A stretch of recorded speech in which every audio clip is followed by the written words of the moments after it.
Hello friends, welcome back to my channel. कैसे हैं आप लोग। आज की ट्रेड में जो लास्ट में शॉर्ट कवरिंग आई है, बहुत अच्छी शॉर्ट कवरिंग आई है। ठीक है, पर जो मॉर्निंग का जो सेटअप था मार्केट में, जैसे 18,300 के पास आई थी मार्केट, ये 9:45 पे, ये तो सारे मूवमेंट वॉलेटाइल मूवमेंट थे, इसको तो अवॉइड किया। और यहाँ पे 5 AM भी नहीं बन रहा था, तो इस वजह से जैसे यहाँ पे 5 AM बना तो यहाँ पर एक शॉर्ट की ट्रेड बनाई गई। ठीक है, यहाँ पे 5 AM बना, शॉर्ट की ट्रेड बनी, जो कि एस एल इसका पहले वाला ही 30 से 40 पॉइंट का एस एल था, और जो टारगेट था 60 से 80 पॉइंट का इसका टारगेट था। ठीक है, तो टारगेट हमने इस वाली कैंडल पे बुक कर लिया था। ठीक है, क्योंकि ये अपना टारगेट का व्यू पॉइंट था कि यहाँ तक आ सकती है मार्केट। फिर उसके बाद इस झटके में, इस वाले झटके में बुक कर लिया गया था। फिर उसके बाद यहाँ पे कोई ट्रेड नहीं ली, यहाँ पे बाइंग की भी ट्रेड नहीं ली, क्योंकि 5 AM में तो बन रहा था और ऐसे लिए बैठ जाता। ठीक है, क्योंकि व्यू अपना नेगेटिव था, तो इस वजह से हमने यहाँ पे बाइंग नहीं करी। फिर ये जो यहाँ पे जो सेलिंग दोबारा यहाँ पे एक शॉर्ट की पोजीशन मिली, यहाँ पे शॉर्ट क्यों करना था, ये कल भी डिस्कस किया था, कल की वीडियो में। जो वी वेब था फ्यूचर में, तो ये वी वेब के पास था। तो वी वेब के पास आते ही, जैसे वी वेब के पास आया यहाँ पे, तो यहाँ पे एक शॉर्ट की पोजीशन बनाई गई। ठीक है, और इसका टारगेट भी ज़्यादा नहीं, 1:1 का इसका टारगेट बुक कर लिया था। अब शॉर्ट कवरिंग का मूव का एक अंदेशा था, ये कल की लास्ट की वीडियो में डिस्कस किया था। बाइंग तभी करेंगे जब एक शॉर्ट कवरिंग का मूव आएगा। तो हमने यहाँ पे शॉर्ट कवरिंग के मूव का एक्सपेक्टेशन किया था, पर ये नहीं पता था कि इतनी देर में आएगा शॉर्ट कवरिंग का मूव। और एक रीज़न ये भी था यहाँ से बाइंग करने का कि यहाँ पर ये इसने 18,180 को नहीं तोड़ा। जब तक इसको नहीं तोड़ा तो तब तक तो व्यू अपना यहाँ तक तो पूरा मंदी का व्यू था। ठीक है, पर जैसे इसने नहीं तोड़ा इसको, यहाँ से एक रिवर्स हो गई कैंडल, तो फिर अपना व्यू थोड़ा न्यूट्रल हो गया था। ठीक है, वेट कर रहे थे मंदी का, पर मंदी नहीं आई। फिर जैसे ही यहाँ पे दोनों कैंडल, इन दोनों लाइंस के ऊपर जाने लगी मार्केट, और फिर नहीं आ नीचे नहीं आ रही थी, पिछले वाली का नहीं तोड़ रही थी, तो यहाँ से एक बाइंग की ट्रेड बनाई। ठीक है, एक्चुअल में तो बाइंग की ट्रेड यहाँ से भी बन जानी चाहिए थी, अगर कोई न्यूट्रल बैठा हो तो। यहाँ पे 5 AM की कंडीशन बनी थी। ठीक है, तो यहाँ से एक बाइंग की बन जानी चाहिए थी, पर अगर व्यू डबल साइड होता है, जैसे हम सुबह से शॉर्ट के लिए बैठे थे, तो इस वजह से यहाँ पे थोड़ा इंटरेस्ट नहीं होता, तो इस वजह से यहाँ पे बाइंग की पोजीशन बनी। अब यहाँ पे भी क्यों बनी, क्योंकि ये वी वेब के ऊपर आ गया था यहाँ पे फ्यूचर में, और उसके नीचे नहीं जा रहा था। ठीक है, तो इसको एक बार उसमें देख लेते हैं निफ्टी फ्यूचर पे। जैसे ही वी वेब के ऊपर आ रहा था और इसके नीचे नहीं जा रहा था, तो इस वजह से यहाँ पे एक बाइंग की ट्रेड बनी, और जिसका जो एस एल था, पिछली वाली कैंडल का एस एल था। ठीक है, और इसी में जो हमने ट्रेड किया वो था अपना 18,200 की कॉल। ठीक है, ये 18,200 की कॉल को ट्रेड किया। अब इसको ही क्यों ट्रेड किया हमने, इसका एक रीज़न ये भी था, जैसे कि ऑप्शन चेन में जो मैक्सिमम पुट राइटिंग थी वो 18,200 पे थी। ठीक है, तो क्या होता है, जैसे कि 18,200 पे पुट राइटिंग थी, यहाँ पे पुट वाले बेच के बैठे हुए थे पुट्स को, तो इसके नीचे आने नहीं दिया मार्केट को। ठीक है, जैसे ही इसके पास आ रही थी मार्केट, तो फिर यहाँ पे बाउंस कर जा रही थी। अब इन द मनी को लेने का ये फ़ायदा था, 18,200 की कॉल को लेने का ये फ़ायदा था, क्योंकि इसके प्राइस बहुत ज़्यादा चीप हो जाते हैं, और जो एस एल बैठता है इसका नीलेश बैठता, और जो भी हमने ली थी हीरो जीरो के पर्पज़ से ली थी, क्योंकि कल की वीडियो में डिस्कस भी किया था अगर शॉर्ट कवरिंग आ सकती है। ठीक है, तो एक ये व्यू पॉइंट भी था, तो शॉर्ट कवरिंग आई। अब शॉर्ट कवरिंग का इसलिए व्यू पॉइंट था क्योंकि जब हर कोई मंदी के लिए बैठा था और मंदी नहीं आई, तो फिर एक यहाँ पे शॉर्ट कवरिंग आनी थी, और बड़े प्लेयर ने अपने इस पूरे मंथ में अपने कुछ लेवल्स बचा के रखे और अपने उस लेवल्स पे क्लोजिंग दी है। अब देख लेते हैं, अगर मार्केट कल यहाँ से गैप अप खुल जाती है, ये तो सारे रीजन समझ आ गए, यहाँ था शॉर्ट, यहाँ शॉर्ट, सबके रीजन है। ठीक है, और नेक्स्ट टाइम अगर ऐसा मिलेगा तो कैसे करना है। फिर यहाँ पे एक बाइंग बनती थी, पर यहाँ बाइंग नहीं करी है, जैसे भी वेब के पास आई एक व्यू पॉइंट थोड़ा चेंज हुआ, तो फिर यहाँ पे बाइंग करी, तो ये सीन था। अब देख लेते कल का जो मार्केट का टारगेट रहेगा 18,440, अपना जो रजिस्टेंस है यहाँ तक आ सकती है। फिर फंसाने के लिए मार्केट 18,620 ये अपना फाइनल टारगेट है इस वीक का, अगर आती है तो। क्योंकि जैसे कि डेली टाइम फ्रेम में दिख रहा है हमें, ठीक है, डेली चार्ट के टाइम फ्रेम में आप अगर आप पिछले जो टाइम पे मंदी आई है उनको एनालिसिस करोगे, तो ये फर्स्ट ट्राई पूरा। ठीक है, फर्स्ट ट्राई, फिर जैसे ये आता है ट्राई, हल्का सा बाउंस किया, फिर यहाँ पे एक कैंडल बनेगी जिसका ऐसा हम फिर से ये लगाएंगे शॉर्ट के लिए, और फिर आपके इसको तोड़ेगी तो थोड़ा लंबा जाएगी। ये है नेगेटिव साइड का व्यू पॉइंट। और अभी तक सब मंदी के लिए बैठे थे, अब लोग 50% लोग तेज़ी की तरफ बैठ जाएंगे यहाँ से, क्योंकि उनको लगेगा ये तो तोड़ ही नहीं रही मार्केट, तो इस वजह से हम भी मंदी पे थे। ठीक है, पर कुछ लेवल थे, जैसे ये टूटे, फिर फाइनल ये लेवल टूटे, तो फिर तब जाके मंदी बनाएंगे, और मंदी भी तब बनाएंगे हम कॉन्ट्रा ट्रेड लेके। ठीक है, तो ये ट्रेड करने का तरीका होता है। कॉन्ट्रा ट्रेड में ये फ़ायदा होता है, थोड़े ऑप्शंस के प्राइस थोड़े चीप होते हैं, और कंफर्मेशन के लिए हम EMI यूज़ कर लेते हैं। अब जैसे मार्केट इसको क्रॉस करेगी तो कुछ लोग आ जाएंगे फुल तेजी में, पर ये अपना ये फाइनल टारगेट रहेगा, बाइंग का कोई व्यू पॉइंट नहीं है। 5 EMI पे ट्रेड मिलेगी तो बाइंग करेंगे कॉन्ट्रा में, नहीं तो नहीं करेंगे, अवॉइड करेंगे।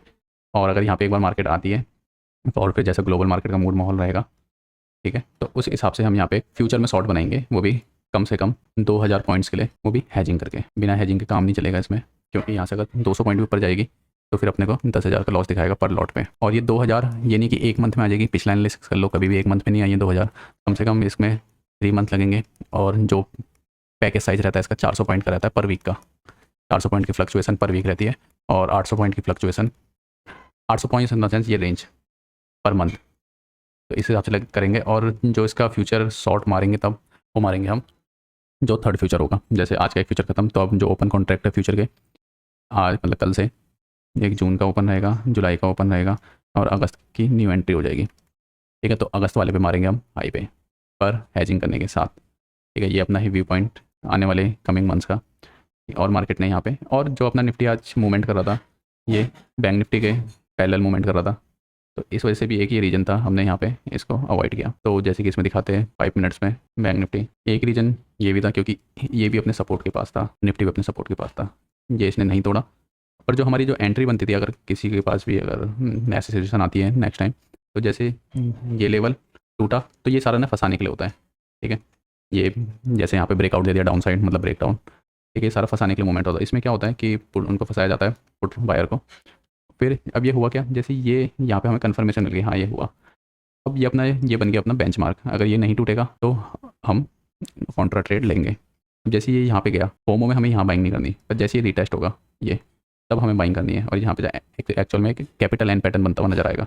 Capital N pattern bullish show करता है, और स्मॉल एन पैटर्न और एम पैटर्न, कैपिटल एम मंदी, स्मॉल एन मंदी, कैपिटल एन तेजी। ठीक है, अब जैसे ही ये रिटेस्ट हुआ यहाँ पे, इसमें क्या होता है, ऑप्शन में 3 to 10 पॉइंट का एसएल बैठता है, वो भी बैठता है ये। ठीक है, तो इस वजह से हमें इस रिटेस्ट में एंट्री करनी चाहिए। और किस हिसाब से एंट्री करनी चाहिए, जैसे कि हमें लेने हैं 100 लॉट। ठीक है, हाइपोथेटिकल 100 लॉट लेंगे हम 50%।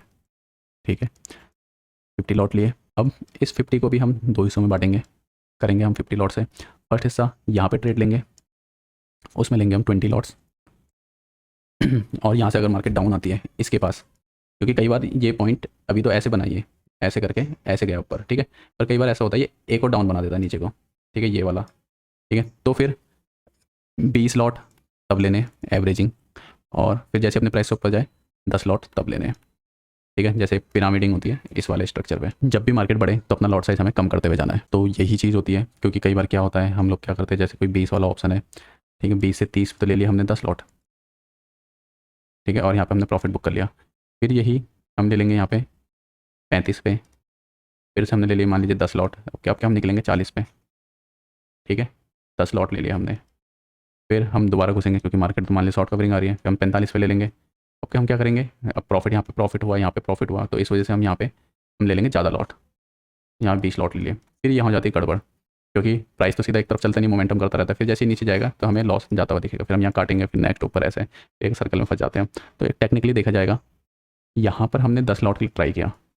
अगर यहीं पर ही निफ्टी होता या बैंक निफ्टी है 35 रुपये, 10 लॉट के लिए ट्राई किया। ठीक है, ये कितने रुपये का बना हमारा, इतना।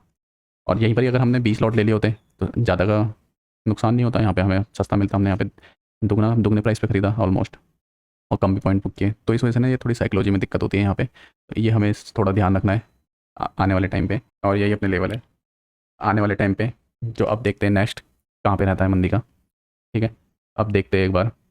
लेनी हमें कॉन्ट्रा ट्रेड है, बिना कॉन्ट्रा ट्रेड जितना भी 5 EM है कॉन्ट्रा ट्रेड है। अगर किसी को चेक करना है 5 EM के पार्ट 1 पार्ट 2 जाके देख सकता है।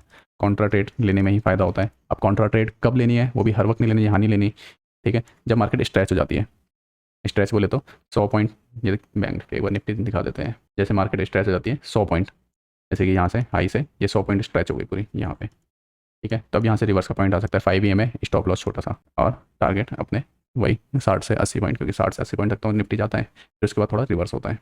इस वजह से हमें, और फिर जितना आया यहाँ से दिखाते हैं एक बार। जैसे कि यहाँ से लो से, जो इसका लो है, यहाँ से 60 पॉइंट ऊपर जाएगा निफ्टी, या कभी 80 पॉइंट हो जाता है, फिर उसका रिवर्स मारता है थोड़ा रिट्रेसमेंट 10 से 20% का, फिर दोबारा एन पैटर्न। अब ये देखो फिर से ये कैपिटल एन पैटर्न दिख रहा है। जितना लैग ये है उतनी लैग ये ऊपर वाली मिलेगी, तो इसमें अपना प्रॉफिट बुक करना है, कोई सा सौदा करने ले जाना इंट्राडे में। और जैसे आज हीरो जीरो एक्सपायरी मिली शॉर्ट कवरिंग साइड, इसमें हमें प्रिंसिपल अमाउंट लगानी, इसमें हमें प्रॉफिट का आया वो पैसा लगाना है। तो उसके लिए प्रॉफिट के लिए कैसे करना है, हमें निफ्टी फ्यूचर में हमें ट्रेड करनी है, और उसमें आराम से जब मार्केट स्ट्रेच हो जाए 100 पॉइंट, ठीक है, स्ट्रेच हो जाए, तब एक कॉन्ट्रा ट्रेड लो। ठीक है, और महीने 20 ट्रेडिंग सेशन है, उसमें 1 या 2 दिन ही होते हैं जब ये 100 पॉइंट से ज़्यादा स्ट्रेच हो जाती है। मतलब जो अपना 100 पॉइंट से ज़्यादा, मतलब जो एक्सट्रीमली नेगेटिव रहती है 200 से 300 तो 400 पॉइंट। ठीक है, पर क्या होता है 100 पॉइंट स्ट्रेच हुई, पर कई बार 150 जाती है, फिर उसके बाद शॉर्ट कवरिंग आती है, तो तब करो मूवमेंट। ठीक है, दिन की एक ट्रेड करो, प्रॉफिट आया 5-6 हज़ार प्रॉफिट आ जाता है निफ्टी के 100 पॉइंट में, आराम से। और ये पहले भी बता चुका हूँ, वीकली निफ्टी से प्रॉफिट करो, ऑलमोस्ट जैसे 20 के आ सकता है मैक्सिमम, फिर 4 दिन में 20 के आ गया, और उसके बाद जो एक दिन होगा इस 20 के में से 5 के ये लगा दो ऑप्शन में। मंथली देख लो, मंथली जैसे आ गया इसमें 50 के आ गया, 50 के में से 10 के लगा दिया ऑप्शन में, तभी हम हीरो जीरो बना सकते हैं। क्यों? क्योंकि ये क्या है, प्रॉफिट का पैसा है, प्रॉफिट का पैसा। अगर हम प्रिंसिपल लगाएंगे तो हमारा कैपिटल डाउनग्रेड हो जाएगा, इस वजह से पहले यहाँ से प्रॉफिट कमाओ, ठीक है, तब जाके ऑप्शन में लगाओ, नहीं तो दिक्कत रहती है ऑप्शन में साइकोलॉजी की। आज के लिए इतना, थैंक यू।